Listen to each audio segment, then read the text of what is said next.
K Abdul Azeez, ഞാൻ നേരത്തെ ഈ മായനാജിയോട് ചോദിച്ച ചോദ്യം തന്നെയാണ്. ചില ആളുകൾ ലീഗിനെ ലക്ഷ്യം വെച്ചുകൊണ്ട് കഴിഞ്ഞ് കുറെ കാലമായി 1980കളിൽ സമസ്തയിൽ നിന്ന് ഭിന്നിച്ചുപോയ ആ കാലഘട്ടത്തിന് തുല്യമായി വ്യാജ പ്രചാരണം നടത്തുന്നു എന്നാണ്. സമസ്തയിലെ പിളർപ്പിന് തുല്യമായ ഒരു വ്യാജ പ്രചരണം ഇപ്പോൾ നടക്കുന്നുണ്ട് എന്ന് മുസ്ലിം ലീഗിന്റെ സംസ്ഥാന ഉപാധ്യക്ഷൻ ശ്രീ മായനാജി സംശയിക്കുന്നതിന്റെ കാരണം എന്ത്? അത് ശ്രീ MC മായിൻ ഹാജിയെ കുറിച്ചുകൂടി ഈ സമയത്ത് നമ്മളൊന്ന് പരിശോധിക്കേണ്ടതുണ്ട്. നമുക്കറിയാം 1989 സമസ്തയുടെ നിർഭാഗ്യകരമായ പിളർപ്പിന് അടിസ്ഥാന കാരണം മുസ്ലിം ലീഗിന്റെ പക്ഷത്ത് നിന്നുകൊണ്ട് MC മായിൻ ഹാജി ചെയ്തിട്ടുള്ള ചില പ്രവർത്തനങ്ങളാണ്. നമുക്ക് മായിൻ ഹാജി അന്നത്തെ അദ്ദേഹത്തിന്റെ ഉത്തരവാദിത്വം എടുത്തു നോക്കിയാൽ അരീക്കാട് ജുമാഅത്ത് പള്ളി കമ്മിറ്റിയുടെ ജനറൽ സെക്രട്ടറി ആയിരുന്നു MC മായിൻ ഹാജി. അരീക്കാട് പള്ളി വിവാദവുമായി ബന്ധപ്പെട്ടുകൊണ്ടാണ് APEK വിഭാഗീയതയുടെ തുടക്കം അക്കാലം മുതലുണ്ടായത്. MC മായിൻ ഹാജി ഉയർത്തിക്കൊണ്ടുവന്ന ഒരു വിഷയമാണ് ആ കാര്യത്തിന്റെ തുടക്കം എന്നിരിക്കെ അത് ഒരു സമസ്തയുടെ ദൗർഭാഗ്യകരമായ പിളർപ്പിലേക്ക് എത്തിച്ചതിന് ഏറ്റവും നിർണായകമായ പങ്ക് മുസ്ലിം ലീഗിന്റെ പക്ഷത്ത് നിന്നുകൊണ്ട് വഹിച്ചത് ശ്രീ MC മായിൻ ഹാജിയാണ്. തുടർന്ന് ഇപ്പൊ അദ്ദേഹം പറയുന്നു സമാനമായ ഒരു സാഹചര്യം ഉണ്ടാവാൻ പോകുന്നു എന്ന്. ഒരു സംശയവും അക്കാര്യത്തിലില്ല. അദ്ദേഹം അന്ന് മുസ്ലിം ലീഗിന്റെ അത്ര ഉത്തരവാദപ്പെട്ട ഭാരവാഹിത്വം ഇല്ലായിരുന്ന ആളാണ്. ഇപ്പോൾ അദ്ദേഹം സംസ്ഥാന ഉപാധ്യക്ഷനാണ്.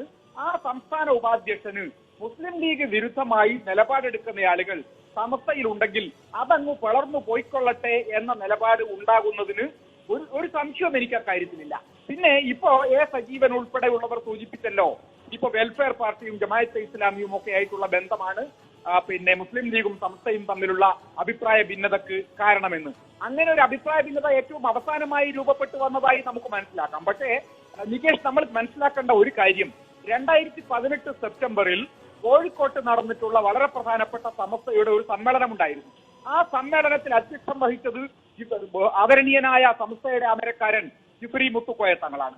അന്ന് ജിഫ്രി മുത്തുക്കോയ തങ്ങൾ പറഞ്ഞത് പാർലമെന്റിൽ മുത്തലാഖ് ബില്ല് വരുന്നുണ്ട്, ആ മുത്തലാഖ് ബില്ലുമായി ബന്ധപ്പെട്ടുകൊണ്ട് കൃത്യമായ നിലപാടെടുത്തില്ലെങ്കിൽ സമസ്തയുടേതായ നിലപാടെടുക്കും എന്ന് സൂചിപ്പിക്കാൻ അന്ന് തന്റെ ഇടം കാണിച്ചിട്ടുള്ള മഹാനായ പണ്ഡിതനാണ് ജിഫ്രി മുത്തുക്കോയ തങ്ങൾ. അതിനു മുമ്പ് തന്നെ മുസ്ലിം സമുദായത്തിന്റെ താല്പര്യങ്ങൾ സംരക്ഷിക്കുന്നതിൽ പുതിയ ലീഗ് നേതൃത്വം പരാജയപ്പെട്ടിട്ടുണ്ട് എന്ന അഭിപ്രായം സമസ്തയുടെ ഉന്നതരായ നേതാക്കളിലുണ്ട്.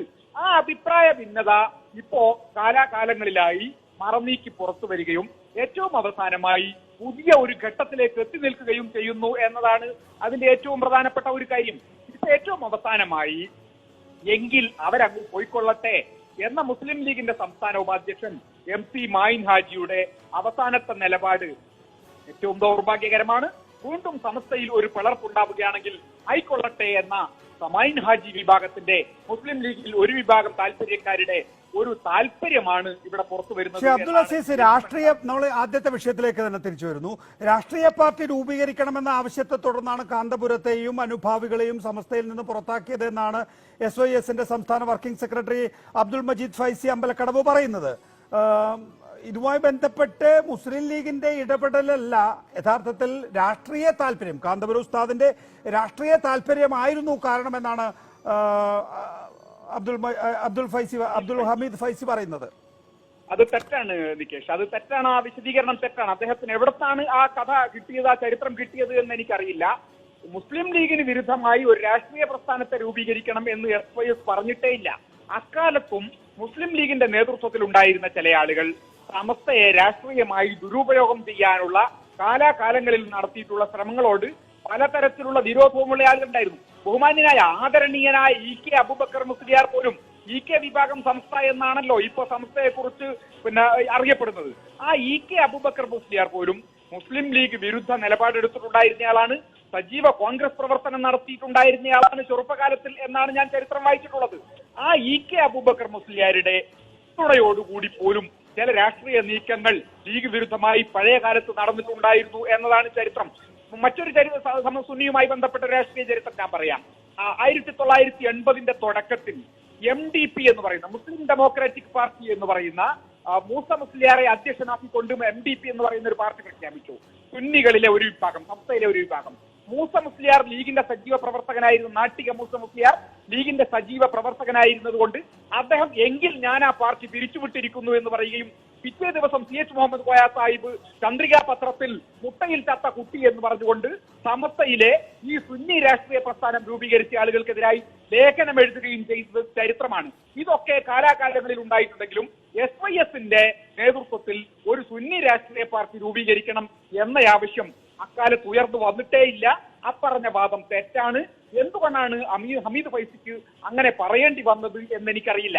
അത് ചരിത്ര വിരുദ്ധമാണ് അദ്ദേഹം പറഞ്ഞത്. ശ്രീ NK അബ്ദുൽ അസീസ്, ഇപ്പോ വിശദീകരണം തൃപ്തികരമാണോ താങ്കൾക്ക്? ഒരിക്കലും അല്ല. എന്തുകൊണ്ടല്ല? അദ്ദേഹം തന്നെ പറഞ്ഞു, ഉമർ ഫൈസി മുക്കത്തിന്റെ നിലപാടിനോട് എനിക്ക് കടുത്ത വിയോജിപ്പുണ്ട് എന്ന് ഒരവസരത്തിൽ അദ്ദേഹത്തിന് പറയേണ്ടി വന്നു. എന്നിട്ട് അദ്ദേഹം അതിനെ വിശദീകരിച്ചപ്പോ സമസ്തയിലേക്കകത്ത് ഇതുപോലെ ചില അഭിപ്രായ ഭിന്നതകൾ രൂപപ്പെട്ടു വന്നിട്ടുണ്ട് എന്നും ഒരു അഭിപ്രായ ഭിന്നത രൂപപ്പെട്ടു വന്നതിന്റെ അടിസ്ഥാനത്തിലാണ് MC മായിൻ ഹാജിയുടെ പുതിയ വോയിസ് ക്ലിപ്പുകൾ പ്രാധാന്യമുള്ളതായി മാറുന്നത് എന്നും എനിക്ക് മനസ്സിലാവുന്നത് അങ്ങനെയാണ്. അപ്പൊ എന്ന് പറഞ്ഞാൽ മുസ്ലിം ലീഗ് മുൻകൈ എടുത്തുകൊണ്ട് സമസ്തയുടെ രാഷ്ട്രീയം ലീഗിന് അനുകൂലമാക്കി മാറ്റാൻ ശ്രമിക്കുകയും അങ്ങനെ അനുകൂലമായി മാറാത്ത സാഹചര്യം വരുമ്പോ അതിനെതിരായി നിലപാടെടുക്കുന്ന ആളുകൾക്കെതിരായി ശക്തമായ വിയോജിപ്പുകളും അവർക്കെതിരായ നീക്കങ്ങളും ലീഗ് മുൻകൈയെടുത്തുകൊണ്ട് നടത്തുകയും ചെയ്യുന്നു എന്നാണ് അബ്ദുസമദ് പൂക്കോട്ടൂരിന്റെ വാദത്തെയും നമുക്ക് കാണാൻ കഴിയുന്നത്. അബ്ദുസമദ് പൂക്കോട്ടൂര് സുന്നി വേദികളിൽ മാത്രമല്ല മുസ്ലിം ലീഗ് പൊതുയോഗത്തിലെയും പ്രധാന പ്രാസംഗികനാണ് എന്ന് നമ്മൾ അറിയണം. പ്രഭാഷകനാണ് പൂക്കോട്ടൂർ.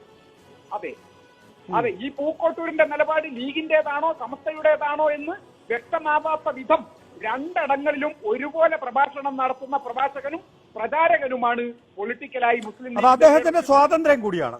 സമസ്തക്ക് അങ്ങനെ കെട്ടുറപ്പുള്ള നേതൃത്വം ഉണ്ട് എന്ന കാര്യത്തിൽ സംശയമില്ല. ആ നേതൃത്വത്തെ ദുർബലപ്പെടുത്താനുള്ള ശ്രമം ലീഗിന്റെ ഭാഗത്തുണ്ടാവുന്നുണ്ട് എന്ന തെളിവുകളുടെ അടിസ്ഥാനത്തിലുള്ള അഭിപ്രായ പ്രകടനം മാത്രമാണ് ഞാൻ നടത്തിയിട്ടുള്ളത്. സമസ്ത ഭദ്രമായി നിൽക്കേണ്ടതുണ്ട്.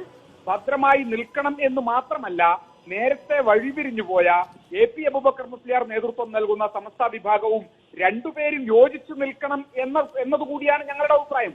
ആ തരത്തിലാണ് അഭിപ്രായ ഭിന്നതകൾ നേരത്തെ ഉണ്ടായിരുന്നത്. ആശയപരമായ തലത്തിലായിരുന്നില്ല. ചില വ്യക്തികൾ തമ്മിലുള്ള അഭിപ്രായ ഭിന്നതകൾ, അത് ഞാൻ നേരത്തെ സൂചിപ്പിച്ച മായിൻ ഹാജിയുടെ അരീക്കാട് പള്ളിയുമായി ബന്ധപ്പെട്ട മായിൻ ഹാജി ഉയർത്തിക്കൊണ്ടുവന്ന പ്രശ്നം, ഇത്തരം പ്രശ്നങ്ങൾ കൊണ്ട് മാത്രമാണ് അവർ ഭിന്നിച്ചു പോയത്. ആ ഭിന്നിപ്പ് പോലും ഇനിയും യോജിപ്പിലേക്ക് എത്തേണ്ടതുണ്ട് എന്ന അഭിപ്രായമാണ് ഞങ്ങൾക്കുള്ളത്. അതിനിടയിലും ഇത്തരത്തിലുള്ള അഭിപ്രായ ഭിന്നതകൾ രൂപപ്പെടുത്തിയെടുക്കുവാനും രാഷ്ട്രീയമായി രണ്ട് തട്ടുകളിലാക്കി സമസ്ത മുഷാവറ അംഗങ്ങളെ പോലും മാറ്റി നിർത്താനുമുള്ള ശ്രമം. NK അബ്ദുൽ അസീസ്, യഥാർത്ഥത്തിൽ നിങ്ങളുടെ ലക്ഷ്യം എന്താണ്? ഇടതുപക്ഷത്തിന്റെ ലക്ഷ്യം എന്താണ്? ഈ സമസ്തയെ മുസ്ലിം ലീഗുമായി കുറച്ചെങ്കിലും അകറ്റുക, എന്നിട്ട് അതിൽ നിന്ന് ന്യൂനപക്ഷ വോട്ടുകൾ സമാഹരിക്കുക എന്നുള്ള. 2016 നിയമസഭാ തെരഞ്ഞെടുപ്പിന് മുമ്പ് തന്നെ എവിടെ പറഞ്ഞു എന്നൊന്നും ചോദിക്കരുത്, PK കുഞ്ഞാലിക്കുട്ടി ഒരു ഘട്ടത്തിൽ പറഞ്ഞിരുന്നു, പണ്ടൊക്കെ മുസ്ലിം ലീഗ് കൈവച്ച് കാണിച്ചു കൊടുക്കുന്നിടത്ത് വോട്ട് ചെയ്യാൻ മുസ്ലിങ്ങൾ തയ്യാറാകുമായിരുന്നു. ഇപ്പോൾ അങ്ങനെ അല്ലാത്ത സ്ഥിതിവിശേഷം ഉണ്ടായിട്ടുണ്ട് എന്ന്. അതിൽ നിന്ന് കുറേയധികം വെള്ളം ഇപ്പോൾ ഒഴുകിപ്പോയി. ഇപ്പോൾ 2021 നിയമസഭാ തെരഞ്ഞെടുപ്പിന്റെ തൊട്ടു മുന്നിലെത്തി നിൽക്കുമ്പോൾ നമ്മൾ 2020 തദ്ദേശ ഭരണ തെരഞ്ഞെടുപ്പിന്റെ റിസൾട്ട് വിലയിരുത്തുമ്പോൾ ചില മാറ്റങ്ങൾ ന്യൂനപക്ഷ വോട്ടുകളിൽ എന്തായാലും ഉണ്ട്. ഈ ന്യൂനപക്ഷ വോട്ടുകൾ പരമാവധി സമാഹരിക്കുന്നതിന്റെ ഭാഗമായിട്ടാണോ ഇപ്പോൾ ഈ കേരള യാത്രയിലെ സമസ്തയുടെ നേതാക്കളെ വിളിക്കുക, സമസ്തയ്ക്ക് ഇഷ്ടപ്പെടാത്ത ജമാഅത്തെ ഇസ്ലാമിയെ ഒഴിവാക്കുക, ഇങ്ങനെയൊക്കെയുള്ള രാഷ്ട്രീയ ലക്ഷ്യത്തോടു കൂടിയുള്ള നീക്കം, അതിന്റെ അടിസ്ഥാനത്തിൽ സമസ്തയിലെ ഒരു വിഭാഗം മറുവിഭാഗത്തിനെതിരെ സൈബർ ആക്രമണം, ആ ഘട്ടത്തിലാണോ നമ്മളിപ്പോൾ നിൽക്കുന്നത് ശ്രീ അബ്ദുൽ അസീസ്?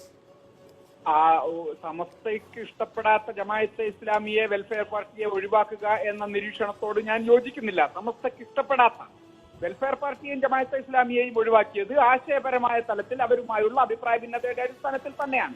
പിന്നെ മുസ്ലിം ലീഗ് പറയുന്നിടത്ത് വോട്ട് കുത്തുന്ന സമൂഹമായി മുസ്ലിം സമുദായം ഇപ്പൊ നിലവിലില്ല, അത് മാറിപ്പോയിരിക്കുന്നു, അവർ തിരിച്ചറിവുള്ളവരായി മാറിയിട്ടുണ്ട് എന്ന കുഞ്ഞാലിക്കുട്ടിയുടെ നിരീക്ഷണവും അതുപോലെ തന്നെ മുസ്ലിം ലീഗ് നേതൃത്വത്തിന്റെ നിരീക്ഷണവും അങ്ങനെയുണ്ടെങ്കിൽ അത് 100% സത്യമാണ് എന്ന് വിശ്വസിക്കുന്നയാളാണ് ഞാൻ.